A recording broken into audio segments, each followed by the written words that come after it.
What's up, guys? I'm finally in my studio. I got this super simple desk setup, but I'm in here. It feels really good. I'm getting already way more work done than I was at home, and it'll definitely be a work in progress. But today I want to talk about the color profile on Sony that nobody is talking about.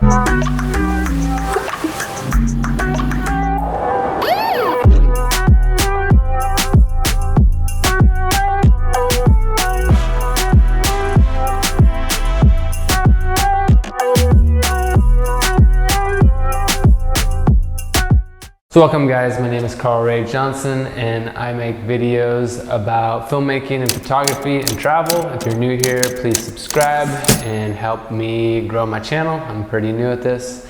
But today I'm going to be talking about something that I feel like I've been doing wrong for years. And this is specifically about Sony color profiles. If you're not a Sony user, this might not make any sense to you. But if you are a Sony user, I'm sure you've heard of people talking about S-Log2, S-Log3, HLG, Cine 3. There's a lot of different options to shoot in different color profiles on Sony, which is really awesome. It basically allows you to shoot in flatter profiles, which makes it much easier in post when you're editing to pull those colors in whatever direction you want, as well as kind of pull back details in the highlights and the shadows, thus giving you a higher dynamic range. So that's really the main focus of shooting in S-Log2 on a camera like this. This is the Sony a6600.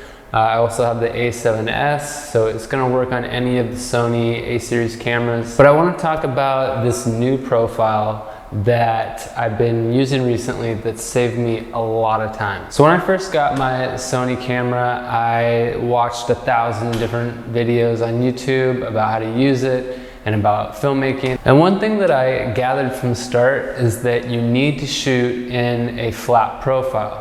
So I started out with a custom profile in Cine 3, Cine 3 profile that I still use to this day.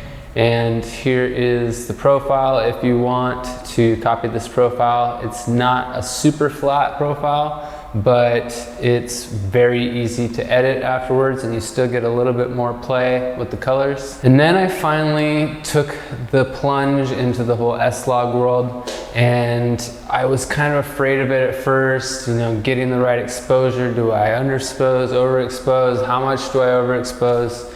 And, you know, I was running into issues sometimes of not getting the right exposure, getting super noisy footage in low light situations.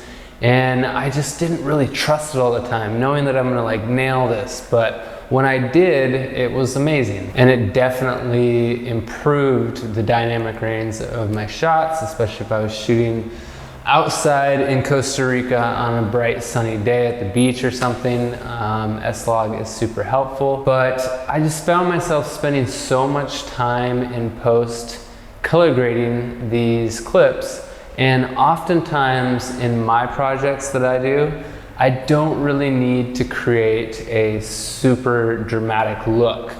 I do sometimes when I do music videos and just more personal projects, creative projects, but on most of my client projects, which are real estate shoots, promotions for businesses, online courses, weddings, all of these different commercial shoots, I don't really need a heavy grade, and I just want to look crisp, sharp, and like it looked like when I was there. So all this time I've been shooting in Cine 3 for those types of shoots and just adding a bit of contrast to bring it back up to a normal look.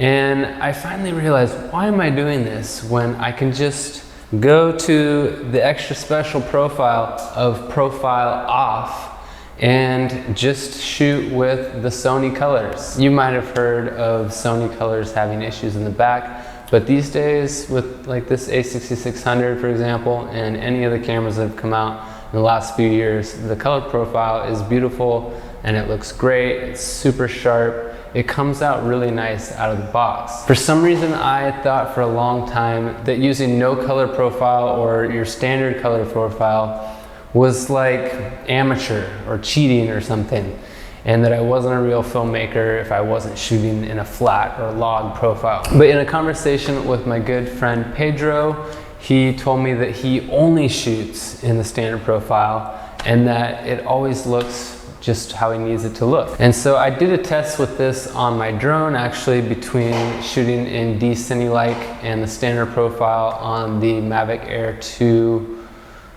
the Air 2, I guess, it's not the Mavic anymore. You can check out that video, it's pretty crazy. I ended up getting in big trouble for flying my drone and somebody threatened to murder me. So that was interesting to check out that video.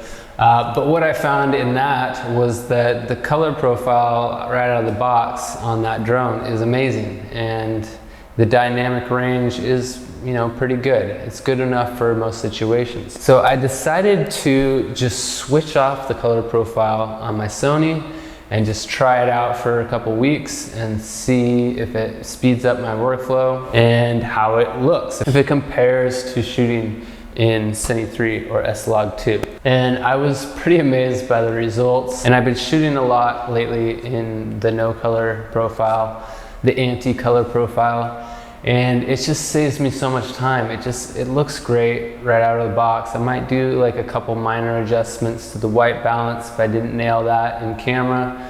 But other than that, it looks fantastic, and it saves me so much time playing around with the colors if I don't need a final product that has like a really distinct filmy look to it. Now, also another thing you're gonna lose a little bit by shooting in the standard color profile is you're not gonna have as much dynamic range as you are in S-Log. But do you really need that dynamic range? In most situations, you don't.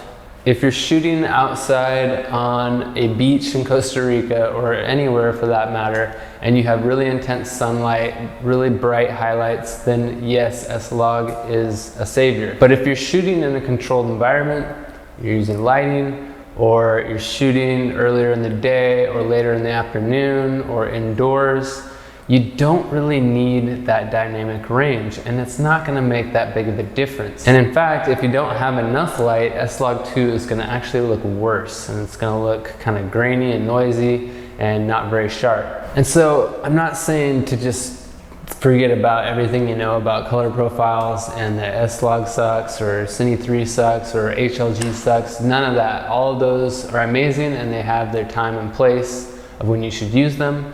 But all I'm saying and reminding you is that you don't need to use them all the time. Make your job a little bit easier, and especially if it's on shoots that you're doing for, you know, a less amount, like if it's just a small project you're doing with somebody that isn't, you know, a big pair, and you're not getting paid for that extra time to really perfect the colors. Just shoot in a standard color profile and, you know, you're fine. Just edit it like you would and export it and you're good. A good 80% of the time, I don't really need to be shooting in any other color profile but no color profile. This baby right here is your paintbrush, and you don't have to use it any particular way. Play around with it, experiment, you know, try all those different color profiles. Do some tests for yourself. That's where you really see the difference. And there isn't good or bad, there's just what you want and what you don't want. The look you like, the look you don't like. Don't get caught up like I did thinking that not using a color profile makes you a lesser filmmaker or you're not as pro. So just a good reminder to just experiment yourself, find your own looks. And here is some footage that I shot in all three of those profiles, and you can compare them and see which one you like the most.